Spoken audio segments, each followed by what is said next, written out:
Angelina Jolie's stress emails reveal the emotional cost of a legal war that refuses to end. Nearly a decade after Angelina Jolie and Brad Pitt's separation, their once romantic partnership has devolved into one of Hollywood's most prolonged and painful courtroom battles. What began as a business disagreement over a French winery has become a public dissection of private lives, a study in how love, power, and pride can turn into legal warfare.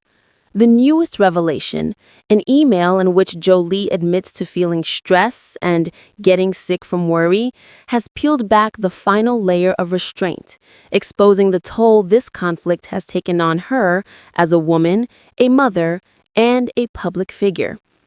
The dispute over Chateau Miraval, the vineyard where Jolie and Pitt married in 2014, was never just about money. It was about ownership, control, and dignity. In new court filings, Pitt's lawyers have submitted hundreds of pages of Jolie's personal and business emails, arguing that the correspondence sheds light on how she handled the 2021 sale of her shares to Stoli Group. Jolie's team insists those emails are privileged communications tied to her legal advisors and business managers. Pitt's camp disagrees, claiming some of the individuals involved were not attorneys, and therefore the messages should be admissible. The technicality masks something deeper. Two people still fighting not merely for assets, but for the narrative of who wronged whom. Jolie's email, written in 2021, reads like a private confession in the middle of a storm. I need to remove all stress. I'm getting sick from worry. In those words lies a quiet exhaustion, a recognition that the battle had long crossed the line between business and personal survival. To many observers, this single admission punctures the myth of celebrity composure. For years, Jolie has appeared on red carpets, at humanitarian events, and in UN missions with calm authority. Yet here, behind the legal documents, is a woman overwhelmed by the machinery of litigation, struggling to keep her balance while her private world fractures. Her attorney, Paul Murphy, described Pitt's legal strategy as a years-long effort to harass and control Angelina. That statement, while sharp, captures the emotional framing Jolie's team has consistently emphasized, that this is not merely a property dispute, but a continuation of control long after their marriage ended. Pitt's lawyers, on the other hand, position their client as a businessman seeking transparency and fairness after being blindsided by the sale of an asset he helped build. Each side claims moral legitimacy, but the effect is the same. Both remain trapped in a cycle that neither litigation nor public sympathy seems able to resolve. The email revelation has reignited discussion about the psychological price of such prolonged legal conflicts. For Jolie, who has spent nearly 10 years in various stages of legal combat, divorce proceedings, custody negotiations, and now business arbitration, stress is not an incidental byproduct, but a condition of life. The human mind and body are not designed to sustain constant confrontation, and even for someone accustomed to global attention, the erosion of privacy and trust can be devastating.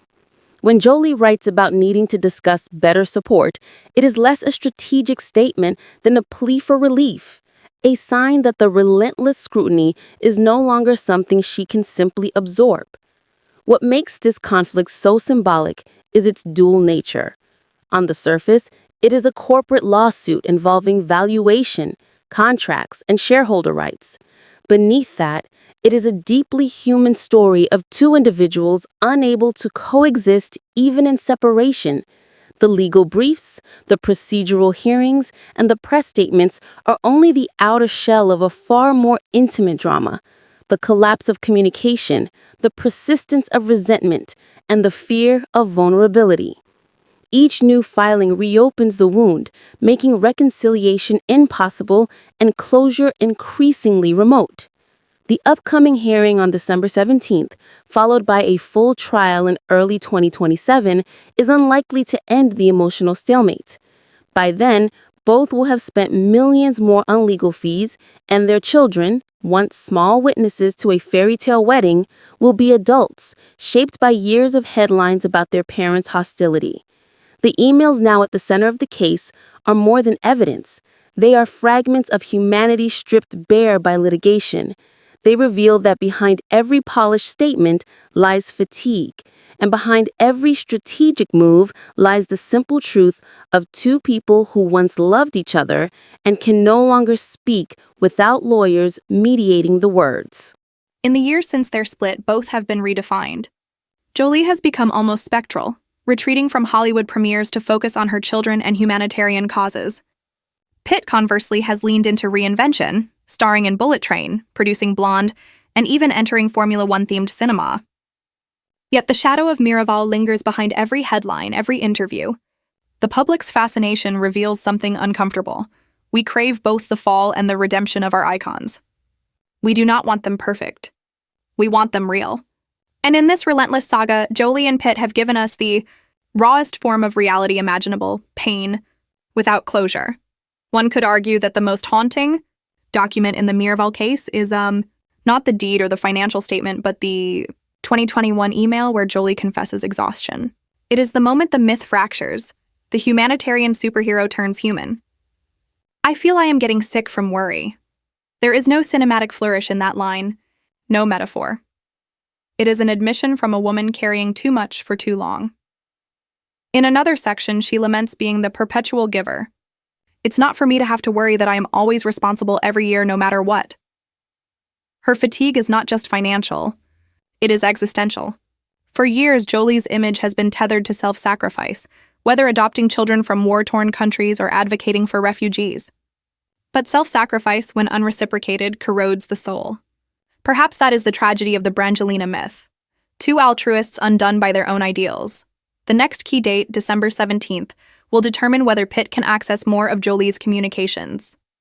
The actual trial, set for 2027, promises to be a long, expensive chapter in a story already thick with heartbreak. Legal experts expect years of motions, appeals, and negotiations before any verdict emerges. For now, both sides seem locked in philosophical opposition. To Pitt, the case is about fairness, transparency, and the sanctity of agreements. To Jolie, it is about autonomy, privacy, and the right to move on without constant scrutiny. One might call it a modern morality play: control versus freedom, order versus emotion. But unlike the films they once made, there will be no director to yell, "Cut." The scenes will unfold in real time, witnessed by a world both enthralled and exhausted by the spectacle. Beyond the legal jargon lies the question of human cost. What happens to children growing up in the echo of litigation? To ex-lovers who must revisit their shared history through exhibits and depositions? Friends close to Jolie say she is focused on creating stability for her children, Maddox, Pax, Zahara, Shiloh, Knox, and Vivienne, shielding them from the noise. Pitt, too, has spoken of seeking peace, telling friends that the kids are everything. But peace, like wine, takes time to mature. And Miraval's grapes have long since soured into something far more bitter. At some point, the Miraval case stopped being about money. It became about narrative, about who gets to define the truth of their marriage, whose story will endure in the collective imagination. For Pitt, releasing Jolie's emails may be a way to reclaim authorship, to suggest that behind her public image lies complexity, perhaps contradiction. For Jolie, guarding those emails is an act of defense, not just legally but spiritually. To protect one's private thoughts from public dissection is to assert dignity in the face of spectacle. Both are right in their own ways, and both are losing something irretrievable: privacy, grace, and perhaps the quiet respect that once existed between them.